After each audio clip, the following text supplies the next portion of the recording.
I'm Candace. I stand here, the cold mountain air nipping at my face, heart pounding like a drum in my chest. Just moments ago, I walked out of that restaurant, shattering the spell of fear that had held me captive for so long. The sound of a glass breaking against the wall echoed in my ears, a symbol of my father's lost control and the beginning of a new chapter. My father, Victor Blackwood, is a powerful man in the investment world. Our family lives in a sprawling mansion in the heart of Manhattan, a place filled with luxury and pretense. My mother, Isabella, once a vibrant artist, has become a shadow of her former self under my father's control. My older brother, Ethan, 28, is a carbon copy of our father, driven by money and success. My younger brother, Lucas, 22, has a gentle soul, but he's been silenced by our father's tyranny. Growing up, I always felt like an outsider in my own family. I was fascinated by justice and the law, while my father and brother were obsessed with wealth and power. My father tried to mold me into his image, but I refused to conform. I applied to the University of California, Berkeley, in secret, and was accepted with a full scholarship. When I told my father my plans, he was furious. He threatened to cut me off financially if I didn't stay close and follow his path. But I was determined to break free. On the night before my departure, my mother slipped into my room and gave me an envelope filled with cash.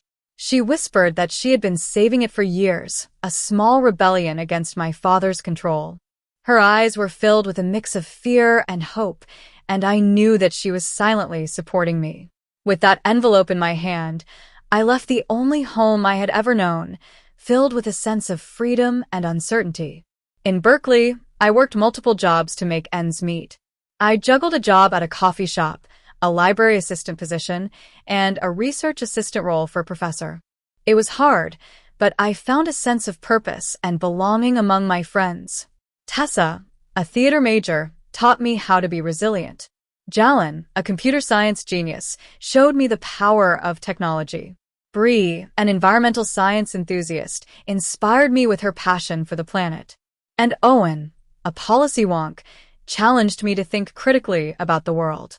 But I never forgot about the secret I had discovered when I was 17. One day, while looking for a stapler in my father's study, I found a leather-bound box hidden in the bottom drawer. Inside were the documents that would change everything. I discovered that my father had been using the family's charitable foundation to cover up his investment losses. He had forged my mother's signature on settlement agreements to silence the victims of his fraud. That day, I became his silent investigator, collecting evidence and waiting for the right time to expose him. As graduation approached, I received an acceptance letter from Harvard Law School. It was a dream come true, but I knew that it would not sit well with my father. I sent invitations to my family, expecting them to ignore me as they always had. But, to my surprise, they showed up at my graduation. My father, flanked by a mysterious man named Mr. Reed, a fixer in his circle, looked at me with cold, calculating eyes. He announced that we were going to have a family dinner to settle things. At the dinner, my father presented me with a non-disclosure agreement, a gag order designed to keep me silent about the family's secrets. He promised me financial support and a comfortable life if I signed it. But I refused. I told him that I knew about his fraud, about the forged signatures, and about the victims he had hurt. His face turned red with anger, and he launched into a tirade, calling me a traitor and a liar. But I was not afraid. I stood up to him, armed with the evidence I had collected over the years. I told him that I was not going to be silenced, that I was going to expose his crimes and bring him to justice. His eyes widened with shock and fear, and for the first time, I saw a crack in his armor. The next day, my father launched a smear campaign against me. He issued a press release claiming that I was mentally unstable and that my accusations were baseless. He also contacted the dean of Harvard Law School, trying to get me kicked out. But I refused to let him win. I reached out to my friends who rallied around me. Jalen helped me secure my evidence, protecting it from my father's digital mercenaries. Then, Lucas contacted me. He told me that my father was forcing my mother to sign a statement saying that I was lying. He also revealed that there was more to the story, that my father had hidden a larger financial crime. A former employee of my father's reached out to me, confirming Lucas's story. He told me that my father had moved millions of dollars from a liquidity pool into the foundation, and that he had used my mother's signature stamp to cover it up. With this new information, my mother and I decided to take action.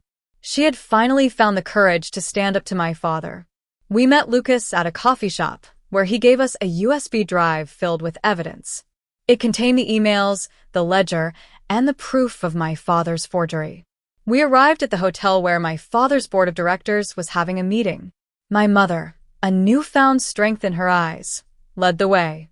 We entered the room and presented the evidence to the board. My father's face turned pale as the truth was laid bare. The board members were shocked and appalled, and they quickly voted to remove my father from his position. As my father was escorted out of the room, he looked at me with hatred in his eyes. But I did not feel afraid. I felt a sense of relief and justice. I had finally broken free from his control, and I had exposed his crimes to the world. A week later, I packed my car and headed for Washington, D.C. My mother and Lucas were there to see me off. My mother looked 10 years younger, free from the shadow of my father. Lucas had decided to pursue his passion for music, and I knew that he would find his own path. As I drove away, I looked back at the mansion that had been my prison for so long. It no longer held any power over me. I was no longer the victim of my father's abuse. I was a prosecutor, ready to fight for justice and bring down men like him. The road ahead was long and challenging, but I was ready. I knew that there were many more battles to be fought, but I was armed with the truth and the support of my friends and family. I was Candace Blackwood, and I was going to change the world.